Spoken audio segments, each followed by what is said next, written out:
TV Bom Negócio saiu a campo com uma missão diferente: tomar os rumos de Pirenópolis, cidade histórica no interior de Goiás, para conhecer um antigo engenho de cana que marcou e marca a história do Centro-Oeste, a Fazenda Babilônia.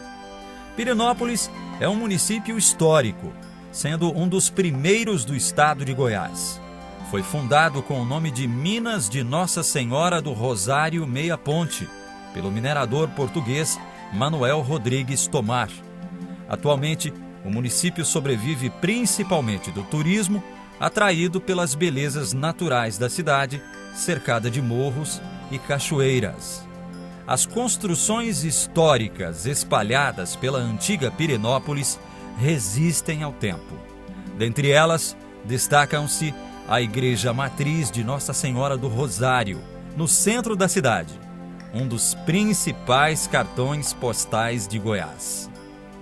Como o nosso destino é a Fazenda Babilônia, deixamos o centro de Pirenópolis para rodar 30 quilômetros rumo à fazenda pela GO 431. Estrada de pouco movimento, porém com necessidade de atenção redobrada, devido aos animais que podem aparecer na pista e a falta de acostamento.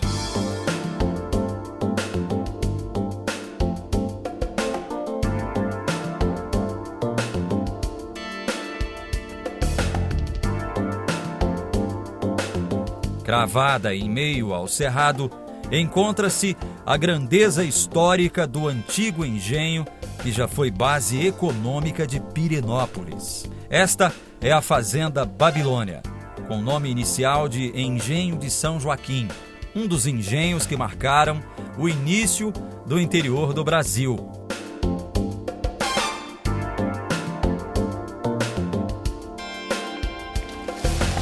Tombada como patrimônio histórico desde 1965 e inscrita no Livro de Belas Artes, a Fazenda Babilônia guarda a arquitetura e objetos que contrastam o Brasil da escravidão com o das riquezas.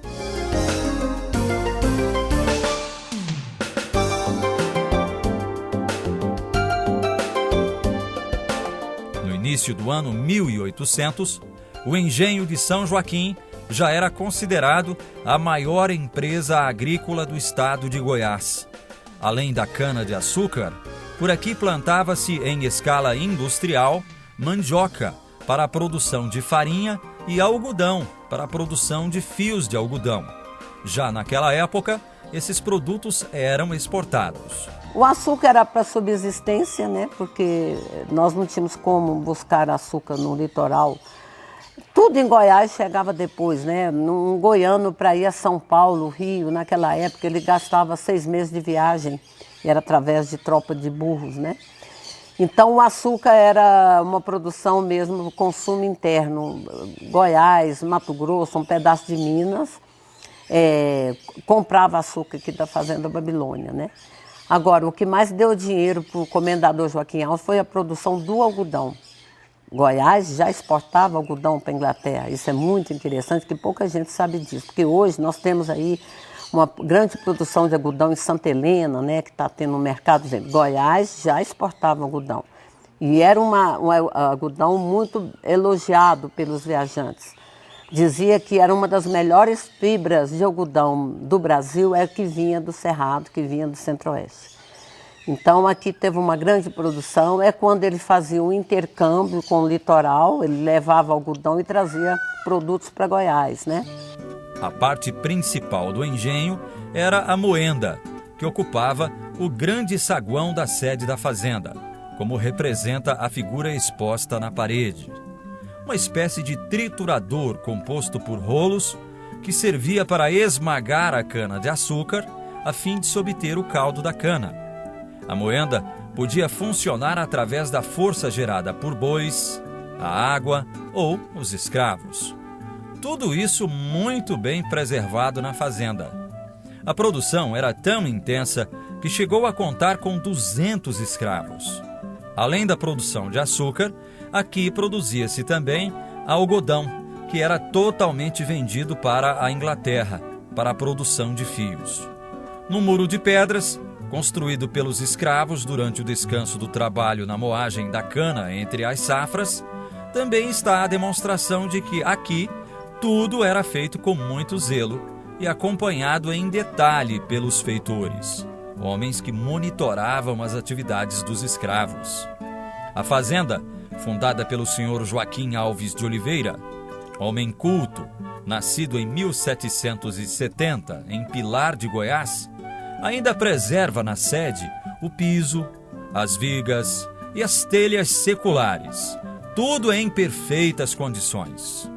Por causa da tradição mantida na arquitetura, a fazenda é bastante requisitada para cenário de filmes, documentários e novelas. Por aqui já passaram grandes personalidades do estado e do país. Muitos, como o próprio Saint-Hilaire, Paul Castelnau, Dalincourt e Cunha Matos, dentre outros, hospedaram-se aqui. Em 1851, o comendador morre e o testamento dele revela uma surpresa. Apesar de ter 3 filhos, deixou o engenho São Joaquim por testamento ao seu braço direito, o genro e sargento-mor Joaquim da Costa Teixeira. A Babilônia ela é do final do século XVIII, né? Então ela tem em torno hoje de 218 anos. A gente não tem uma data precisa, mas assim, 1797, 1798 já estava começando a construir a fazenda. Segundo alguns historiadores, né, eles levaram 5 anos para construir a Babilônia. Então, em 1802, você já tem história dela. E ela foi um engenho de açúcar, ela não era residência. Ela passou a ser uma moradia, foi quando os meus bisavós compraram, que já foi em 1864. Ele comprou uma parte, aí depois ele comprou a sede, em 1872. Foi quando ela sofreu algumas adaptações para moradia, né? Mas ela era um engenho de açúcar. E ela chamou muita atenção também dos viajantes europeus, porque a Babilônia ela chegou a ter 200 escravos. Em Goiás era muito difícil escravo, uma vez que esses escravos vinham tudo de Salvador a pé. Então você comprava 100 escravos, ia chegar vivo aqui 50, o resto morria pelas estradas, né?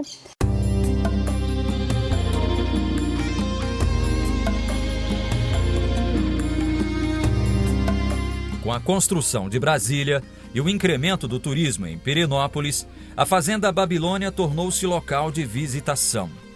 No início, não havia estrutura preparada para receber o público, mas a busca diária das pessoas pelo local aumentava a cada dia.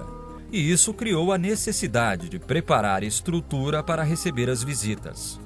Por iniciativa da atual proprietária, Dona Thelma, que nutre incansável amor à história e às coisas da terra, em 1997, a fazenda foi aberta à visitação.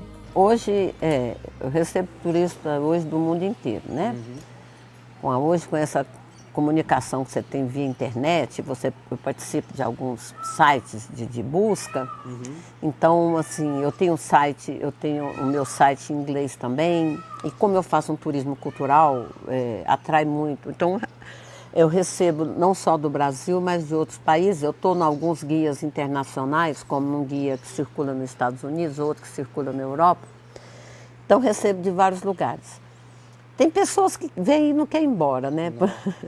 Porque, assim, já viveu isso, sabe? Assim, as pessoas falam, nossa, quando eu era menina, na fazenda do meu pai, a vez já é uma senhora.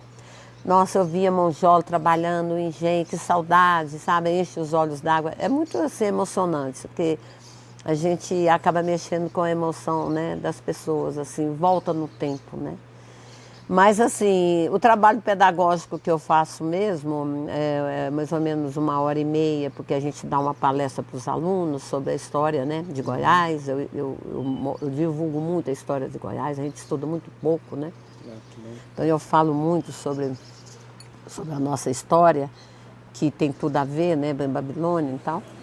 Mas eles ficam umas 2h30, fica um grupo pedagógico, porque tem outras atividades a fazerem. Mas tem gente que chega aqui de manhã, fica aí o dia todo, né? Senta ali, fica vendo o monjol trabalhando, vai no quintal para ver as galinhas. As crianças hoje não conhecem nem galinha mais, né? Então os pais saem, eu tenho um milho ali que eles pegam para tratar das galinhas. Aquela coisa bem natural, uma vida de roça, vida de fazenda. Não é nada comercial, assim. A pessoa chega aqui e se sente em casa. É isso que eu quero. E daqui a pouco, conheça as atrações que o turista encontra na Fazenda Babilônia, das quais um café sertanejo muito especial.